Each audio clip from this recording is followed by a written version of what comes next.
Hi guys, ನನ್ನನ್ನು ಬೇರೆ ಥರ ಬೆಳಗ್ಗೆ ಎದ್ದು ಬ್ಲಾಗ್ ಮಾಡೋಣ ಅಂದ್ಕೊಂಡೆ. ಅದೇನು ಮಾಡೋದು, 12 11 ಆಗುತ್ತೆ. ನಮ್ಮ ದೇಶ ರೀ, ನಾವು ಕೊಟ್ಟಿರೋ ದೇಶ ಇದು. ಹಾಗೆ ಎದ್ದು ಏರಿಯಾ ಒಂದು ರೋಡ್ ಅಂತ ಆಚೆ ಬಂದೆ. ಬರ್ತಾ ಬರ್ತಾ ನಮ್ಮ ಏರಿಯಾ ಮಸೀದಿ ಬಂತು. ನೋಡಿ ಗಾಯ್ಸ್, ಇದೆ ನಮ್ಮ ಏರಿಯಾ ಮಸೀದಿ. ಹೇಗಿದೆ ನೋಡಿ. ಬಿಡು ಮತಗಳ ಜಗಳ, ಇದೇ ಕೆಲಸವು ಬಹಳ. ಆಮೇಲೆ ಗ್ಯಾಪ್ನ ಬಂತು ನನಗೆ, ಇವತ್ತು ಜುಂಬಾ ಕ್ಲಾಸ್ ಇದೆ ಅಂತ. ಕ್ಲಾಸ್ ಲೇಟ್ ಆದೈತೆ, ಓಡು. ಅದು ಹೆಂಗೋ ಟೈಮ್ ಕರೆಕ್ಟಾಗಿ ಬಂದ್ಬಿಡಿ, ನನ್ನ ಪುಣ್ಯ. ಬರ್ತಾ ಬರ್ತಾ ನಮ್ಮ ಪ್ಲೇ ಗ್ರೌಂಡ್ ಬಂತು, ಯುವ ಕೆಫೆದು.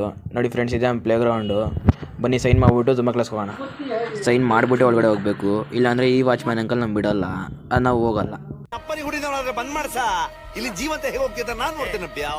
ಏನು ಮಾಡೋಕ್ಕಾಗಲ್ಲ ಅಂತ ಹಂಗೆ ಕ್ಲಾಸ್ ಒಳಗಡೆ ಎಂಟ್ರಿ ಆದ್ರಿ. ಹಂಗೆ ಬಂದೆ, ಎಲ್ಲ ಕೂತಿದ್ರು. ಸಾರಿ ಗಾಯ್ಸ್, ನಿಮ್ಗೆ ಯಾರಿಗೂ ನಮ್ಮ ಜುಂಬಾ ಕ್ಲಾಸ್ ಡ್ಯಾನ್ಸ್ ತೋರ್ಸೋಕ್ಕಾಗಿಲ್ಲ. ಸಾರ್ ಬೇಡ ಅಂದರು. ನೋಡಿ ಅವರೇ ನಮ್ಮ ಸಾರು. ಪಕ್ಕ ನಿಮ್ಮ ನೆಕ್ಸ್ಟ್ ವಿಡಿಯೋದಲ್ಲಿ ತೋರಿಸ್ತೀನಿ, ಕಂಟಿನ್ಯೂ ಮಾಡ್ತಾಯಿರಿ ಫ್ರೆಂಡ್ಸ್. ಇಲ್ಲೊಬ್ಬ ಫುಲ್ ಡ್ಯಾನ್ಸರ್ ಸುಸ್ತಾಗ್ಬಿಟ್ಟವನೇ. ಅಕ್ಕನ್ ಕುರ್ಪಾಕಿದ್ರೆ ಡಾಕ್ಟರ್ ಸ್ಟಿಚ್ ಹಾಕಕ್ ಜಾಗ ಇರಬಾರ್ದು, ಗೊತ್ತಾಯ್ತಾನೋ ನಿನ್ನ. ಹಾಗೆ ಅವ್ನು ರೇಗಿಸ್ಬಿಟ್ಟು ಆಚೆ ಬಂದೆ. ನೋಡಿ ಆಚೆ ಹೋಗ್ತಾ ಇವಾಗ ತಾನೆ. ಬನ್ನಿ ಹೋಗೋಣ ಆಚೆ. ನಿಮಗೆಲ್ಲ ಅನುಮಾನ ಇರ್ಬೋದು ಈ ಕೆಫೆ ಅಂದರೆ ಏನು ಅಂತ. ಅದು ಕೆಫೆ ಅಲ್ಲ, ಯುವ ಕೆಫೆ ಅಂತ ಒಂದು ಯೂತ್ ಸೆಂಟರು. ಅದ್ರ ಬಗ್ಗೆ ನಿಮಗೆ ನೆಕ್ಸ್ಟ್ ವಿಡಿಯೋದಲ್ಲಿ ಡೀಟೇಲಾಗಿ ಹೇಳ್ತೀನಿ. Keep it up guys, next video ಕಾಯ್ತಾ ಇರಿ. ಇಷ್ಟೇ ಗಾಯ್ಸ್ ಇವತ್ತಿನ ಸಮಾಚಾರ. ಬಾಯ್, ಸಿಗೋಣ ನೆಕ್ಸ್ಟ್ ವಿಡಿಯೋದಲ್ಲಿ ಅಷ್ಟೇ.